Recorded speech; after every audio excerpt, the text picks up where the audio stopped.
What is going on, guys? Welcome to another episode of J Talks Hoops. And in today's episode, we are going to be responding to what Chiney had to say about the Fever's inconsistencies up to this point. We are 19 games into the regular season. You hired Stephanie White as the new coach. You brought in talent to improve this roster by adding Sophie Cunningham, Sydney Colson, Natasha Howard, Erin McDonough, who got signed by the team a couple weeks ago. And you had Dewana Bonner, but she left the Fever. You also brought in Brianna Turner. I know they've had some injuries this year with Dantas. She's been hurt, but she just came back yesterday. You have to wonder, are the Fever ever going to figure this out? They haven't really been healthy because we know Caitlin Clark's been injured. But at some point, you got to get better, especially in those fourth quarters. We've talked about it in another episode where they've been really bad in those situations, and it hasn't been pretty. So let's see what Chiney had to say, and I'll give you more of my thoughts. Expectations coming into this season. Clark has missed 5 games prior to today, obviously, but are you worried at all about them? I'm not necessarily worried. I do think it's an adjustment period no matter who star comes back and changes the dynamics of a game. They were also only playing her into 3-4 minute spurts to ease her into it. So yeah, it's an adjustment. We just saw this team win the Commissioner's Cup, but then again today we saw them go up against a very tough Valkyrie squad and no starter scored more than 12 points. At the end of the day, what I learned from this period the last month or so is that they have a plethora of weapons. Kelsey Mitchell, who has done tremendous scoring the ball, Natasha Howard, who obviously... And Shanae's right. They have a bunch of different options to go to. It reminds me of the Boston Celtics when they had a plethora of talent with Kyrie Irving, Jason Tatum, Jaylen Brown, Al Horford, Gordon Hayward, Terry Rozier. That team had a stacked roster, but they could never put it together, and the fit wasn't good. Now, I'm not saying the Fever are heading that direction, but when you look at talent, the Fever have a really good roster, but the pieces have not gelled together yet. Now, some of that is because of Caitlin Clark's injury. Like Chiney said, she played in smaller spurts. She only played 25 minutes. At the same time, the fourth quarters have to get better, with or without Caitlin Clark. Like I said before, there's enough talent on this team. And I hope they don't run that lineup of Erin McDonough and Caitlin Clark again. If you're going to run that type of rotation, have it for smaller spurts. Don't do it to start the game. Lexi Hall needs to be starting, not coming off the bench. She's never done that before. That hasn't been her role ever since she's been playing alongside Caitlin Clark and Aaliyah Boston. Keep things the same because that's been a winning recipe. Don't have a rotation where you have McDonough and Clark to start the game. Do that in the middle of the game. See how it goes for 2 to 3 minutes. Like, do it in small spurts. And if you want Caitlin Clark off the ball, do that in smaller sample sizes as well. Because remember, Caitlin Clark generates almost half their points. So if I know that as a head coach, I need to make sure that I put Caitlin Clark in the best position to succeed, along with the other players, like your Sophie Cunninghams, your Natasha Howards, your Sydney Colsons, your Aaliyah Bostons, Kelsey Mitchell. We know that Kelsey Mitchell is a bucket getter. So have moments in games where she can go and get you a quick 6 to 8 points, but don't run the entire offense that way.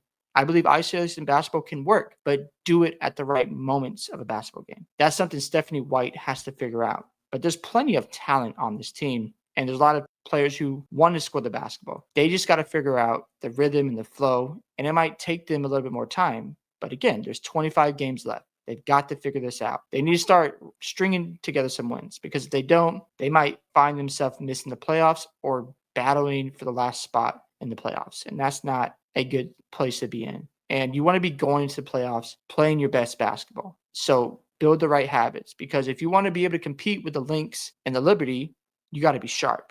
You got to get your reps in.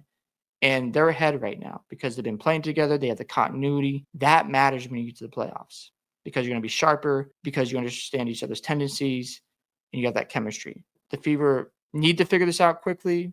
Otherwise, it could end badly. And we might have to look at Stephanie White being gone, because you can't have a situation where Caitlin Clark just sits in the corner for so long and she doesn't get enough touches and she doesn't get a chance to initiate the offense to generate better looks for her teammates. was the MVP of that Commissioner's Cup game. Aaliyah Boston, who's been averaging about 20 and 9 over the last 5 or so games. And now you insert Caitlin. Everyone, it doesn't matter what type of player you are, everyone takes time to get going. And I'm not so worried about the Fever just yet. They do need to string wins together, though, to be able to keep a good position in the standings. I think they just need to get everybody on the court together and play together. Yeah. Sometimes that reintegration game, that comeback game, is actually a tough one because they've been playing a certain way without her. Now you have to reintegrate her, but only in short bursts. And it just makes everything awkward for everybody, especially a day game like this. Thank you. I was going to say, because I was trying to explain to a lot of people, there's 11 a.m. tips, very early tips, because in the WNBA, there's Camp Day. Camp Day, where they bring a lot of the kids in, which is great. But also, like, we've already seen 2 upsets. A lot of high-piercing That's right. high-piercing screens. Can I tell you the best part of Camp Day? Is that the kids cheer for both teams. So, yeah, maybe playing at a different time hurt the Fever, but the style has to be consistent. You can't have a situation where you slow the game down. And you can do that at times, but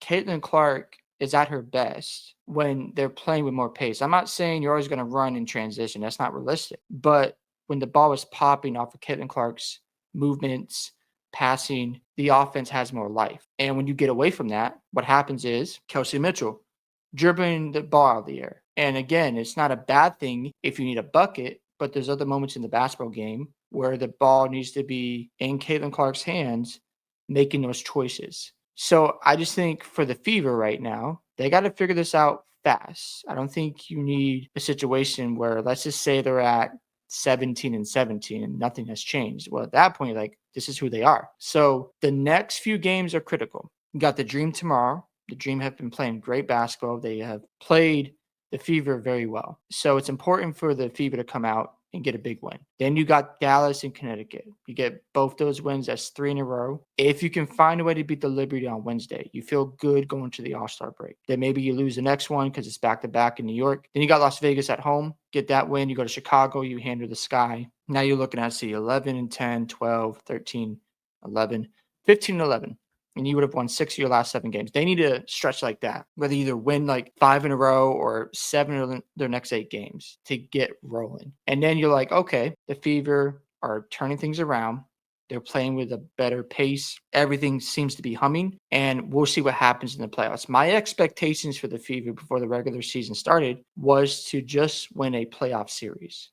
After that, whatever happens, whether they get eliminated or they make the WNBA finals, it's all good at that point, in my opinion, because they're still building around Boston, Clark, and Lexi Hall. Those are their core players, in my opinion, because they're the youngest ones on this team. The Fever don't have a lot of time left. I understand that it might take them a little bit to adjust, but there needs to be a higher sense of urgency, and Stephanie White needs to stop having Caitlin Clark off the ball for so long, because when she gets the ball and she's orchestrating the offense, getting her shots, and creating easier opportunities for her teammates, the Fever are that much better. Hope you guys enjoyed this video today. I'd love to hear your thoughts and what Chiney had to say about the Fever struggles. Do you agree or disagree? Don't forget to like and subscribe to the channel, and I'll catch you guys in the next one.